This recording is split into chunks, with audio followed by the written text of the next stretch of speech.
जब एक बच्चा माँ के गर्भ में होता है तो उसके लंग्स एंटायरली फ्लूइड से भरे हुए होते हैं, और अगर फेफड़ों में ऑलरेडी फ्लूइड्स भरा हुआ है और बच्चा भी यूटेरस के अंदर एमनियोटिक फ्लूइड में ही डूबा हुआ रहता है, तो आखिर ये बच्चा सांस कैसे लेता है, ये जिंदा कैसे रह पाता है। प्रोफेसर ऑफ हाउ को फॉलो करके 3D एनिमेशन की मदद से इस बात को समझो कि प्रेगनेंसी के दौरान वूम के अंदर पल रहा ये फीटस यानी कि ये बच्चा एक स्क्यूबा ड्राइवर की तरह होता है। जब आप स्विमिंग पूल के अंदर होते हो तो आप नाक से सांस नहीं ले सकते, राइट? अगर लोगे तो पानी चला जाएगा, इसलिए स्क्यूबा ड्राइवर्स एक पाइप यूज करते हैं। सिमिलरली बेबी के पास भी एक स्पेशल पाइप होता है जिसे अम्बिलिकल कॉर्ड कहते हैं। ये पाइप एक तरफ तो बेबी की बेली बटन यानी कि उसकी नाभि से जुड़ा होता है और दूसरी तरफ यूटेरस की बाउंड्री पे मौजूद प्लेसेंटा से जुड़ा होता है। अब थोड़ा जूम आउट करके दिखाऊं तो जैसे ही बच्चे की माँ बाहर से सांस लेती है तो वो ऑक्सीजन माँ के फेफड़ों से होते हुए ब्लड स्ट्रीम से होते हुए प्लेसेंटा तक आती है, और फिर प्लेसेंटा से ये ऑक्सीजन बेबी के इस स्पेशल पाइप से होते हुए उस तक पहुंच के उसे जिंदा रखने में मदद करती है। आपकी वो महिला मित्र जो बार बार बोलने पे भी स्मोकिंग नहीं छोड़ रही, उसको ये वीडियो शेयर करके बताओ कि प्लेसेंटा इतना इंपॉर्टेंट ऑर्गन है कि यहीं से ही ऑक्सीजन और खाना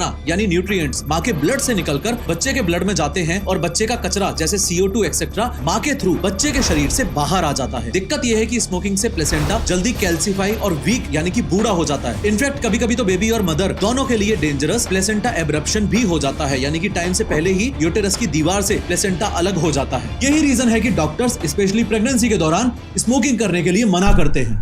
Subscribe this channel to more informative videos. Do it now.